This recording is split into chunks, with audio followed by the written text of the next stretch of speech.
¿Puede un verdadero creyente perder su salvación?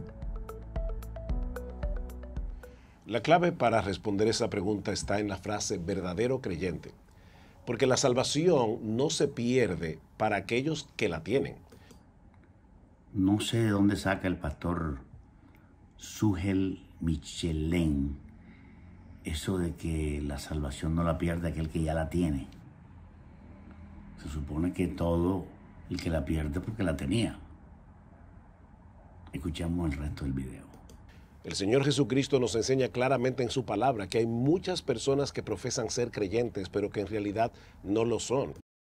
Eso es verdad.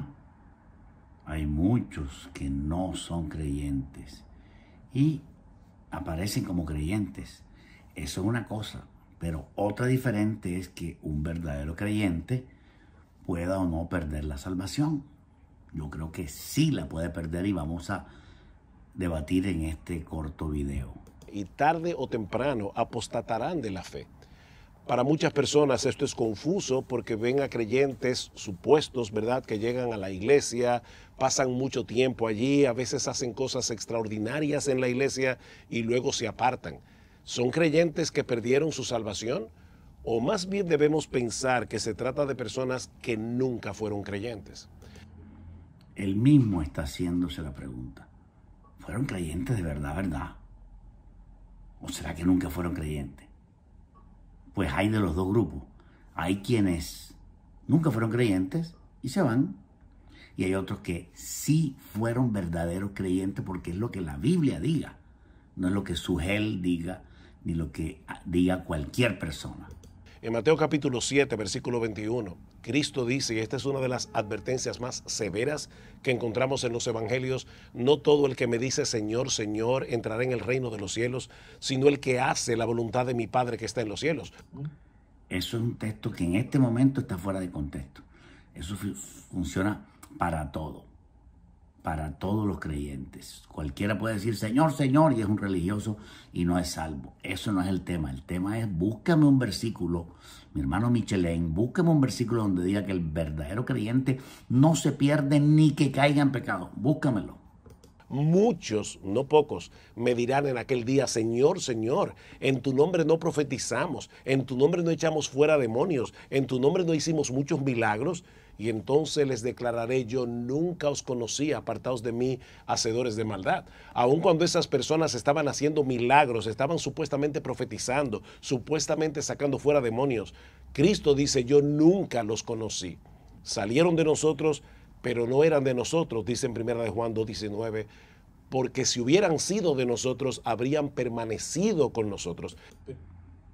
Eso que dice 1 de Juan, salieron de nosotros porque no eran de nosotros, es simplemente aquel que creyó o no creyó, pero se apartó. No eran de nosotros, no eran del libro de la vida, no eran de la salvación eterna. Tuvieron la salvación y la perdieron. O nunca la tuvieron y también se fueron de nosotros. Incluye los dos grupos. Vamos por partes. Lo que hay que buscar es un versículo donde diga que un verdadero creyente sí se puede perder. Ese es el versículo que no está en la Biblia. Al contrario, hay cualquier cantidad de versos que dicen lo contrario. Un verdadero creyente sí se puede perder y ya lo veremos. Pero salieron para que se manifestara que no todos son de nosotros. Así que vuelvo otra vez a la pregunta. ¿Puede un verdadero creyente perder la salvación?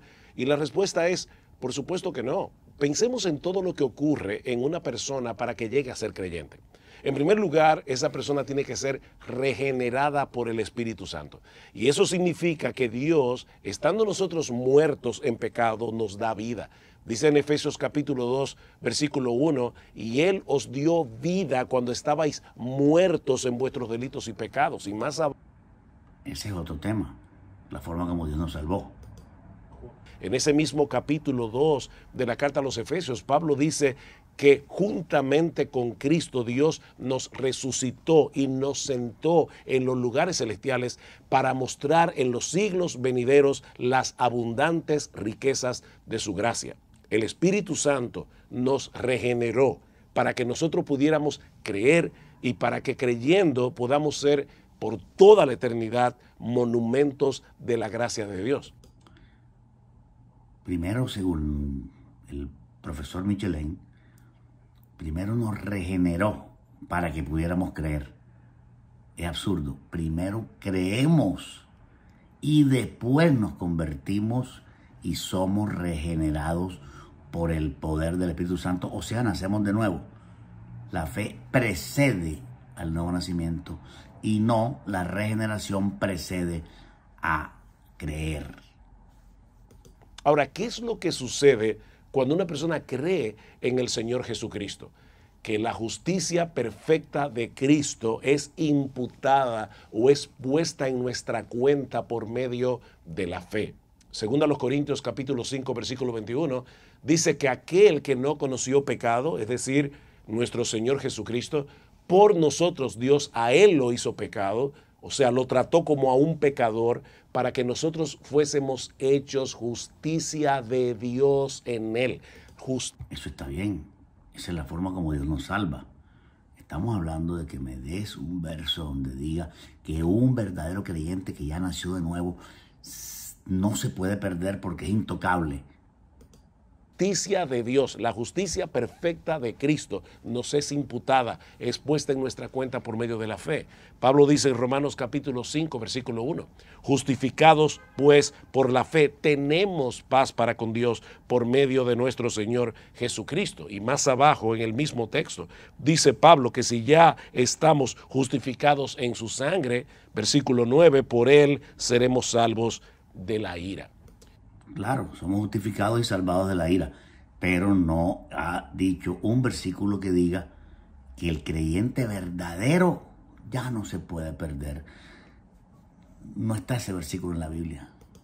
Ahora, por otra parte, ese creyente, ¿verdad?, que ha sido regenerado, a quien se le ha imputado o puesto en su cuenta la justicia perfecta de Cristo, ahora es guardado, es protegido por el poder de Dios, de manera que nadie puede arrebatarnos de la mano de nuestro Dios. En el discurso del buen pastor, el Señor Jesucristo dice en Juan capítulo 10, versículo 27, mis ovejas oyen mi voz y yo las conozco y me siguen, y yo les doy vida eterna y no perecerán jamás, ni nadie las arrebatará de mi mano. Mi Padre que me las dio es mayor que todos y nadie las puede arrebatar de la mano de mi Padre. Yo y el Padre somos uno. Nadie nos puede arrebatar de la mano del Padre si nosotros seguimos a Jesús. Si somos ovejas y seguimos a Jesús, es la condición. El verso anterior lo está diciendo, él lo leyó. Aquellos que siguen al Maestro son los que son guardados y nadie los arrebatará de la mano del Padre. Yo estoy en las manos del Padre y Lucifer estaba en las manos del Padre, pero una cosa diferente es que Dios me proteja a mí mientras yo siga obedeciendo. Pero en el momento que yo dejo de obedecer y ya no sigo a Jesús, dejo de ser obediente y entonces el diablo puede arrebatarme de la mano del Padre porque no estoy en obediencia a la palabra de Dios. Imposible, absolutamente imposible que un verdadero creyente se pueda perder, porque no hay nadie que sea tan poderoso como para poder arrebatarnos de la mano de Dios, como para poder revertir la vida que el Espíritu Santo nos dio. Aparte de que si un creyente verdadero se pierde, eso querría decir que la justicia de Cristo no era perfecta. Recuerda. Eso es una blasfemia. Porque primero Lucifer era un verdadero creyente y un verdadero obediente. Y la Biblia dice que él era perfecto. Sin embargo, tomó la decisión de abandonar el cielo. Tomó la decisión de rebelarse contra Dios. La Biblia dice en el libro de Hebreos, el escritor de los Hebreos, te pregunto, Sugel Michelin, el escritor de los Hebreos no era un verdadero creyente, Porque el escritor de los Hebreos dice, ¿cómo escaparemos nosotros? Dice él mismo dice, ¿cómo escaparemos? Y se incluye él y todos los cristianos de la época. ¿Cómo escaparemos nosotros que somos cristianos y hemos nacido de nuevo si descuidamos una salvación tan grande? No podremos escapar del juicio de Dios si nos apartamos de Dios, si dejamos el camino, si descuidamos la salvación. Yo empiezo a descuidar la salvación. En vez de ir al Señor, me descuido. En vez de ir a la iglesia, me descuido. En vez de orar, me voy apartando. Cuando quiero ver, estoy en el carnaval, estoy en la fiesta, estoy en la rumba, estoy en el baile. Fue mi decisión. Dios no encarcela a nadie. Yo soy libre. A Dios se le reveló no uno, sino miles y miles y miles de ángeles que tomaron la decisión de dejar todo. Tomaron la decisión de irse de vacaciones. Un verdadero creyente sí puede tomar la decisión de abandonar a Jesús y apostatar de la fe. De hecho, nadie puede apostatar de la fe si no tuvo la fe.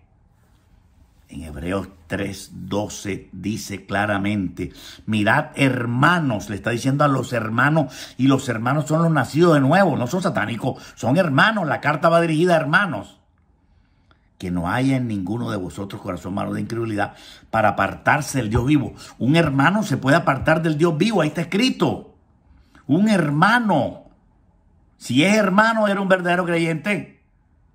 Pero bueno, estas herejías que se metieron desde 1500 para destruir tanta gente y para legalizar el pecado, engendraron creciendo en gracia y se están llevando un poco de gente en banda, porque si por tu mensaje y tu predicación el otro se pierde, Dios reclamará esa persona de tu mano, dice la Biblia. Yo tengo que ver con mucho cuidado qué predico. Y eso es una doctrina de error, que un verdadero creyente no puede apartarse de Dios. ¿Acaso Dios nos amarra? ¿O somos qué? Si somos libres en Cristo para tomar la decisión que nosotros querramos. Tan libres somos que mira Lucifer lo que hizo. Libre ese güey. Se voló. Literalmente voló. No somos salvos por creer. Somos justificados por medio de la fe. Pero no es la fe la que nos salva. Es Cristo el que no somos justificados por la fe, dice él. Justificados pues por la fe, Romanos capítulo 5, verso 1. No sé cómo se sale rápidamente la Biblia por pensamientos filosóficos, no sé.